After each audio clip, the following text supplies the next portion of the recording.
عشق دابڕین لە هەموو کەس بۆ گەیشتن بە یەک کەسە. خۆشەویستیەکی بێسنوورە کە لە دەرگای ئیحترامەوە دەچێنێ و دڵی. عشق دەرککردنە، هاوکاریە، سازشە، ناسینە، وەفاداریە، گەورەبوونە، بەخشینە، لێک تێگەیشتنە، سەبرە، چاوەڕوانیە، پێکەوە سازکردنە، لە بوون و نەبووندا پێکەوە بوونە. دەم هەوێ بڵێم کەسی بەرامبەرت ئەگەر ئەم تایبەتمەندیانی نەبوو قەت نێویمەنێ عەشق. بە قەولی مامۆستای نەمەر وەفایی تا دڵ نەسووتێ دەم بەدەم، فانی نەبێ سەر تا قەدەم، هەروانە قەت ناگاتەشم ئاوای ڕێگەی عەشقە.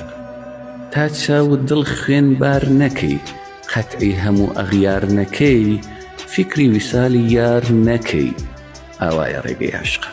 ئێرە ڕادیۆ دەنگی دڵە، ژیانتان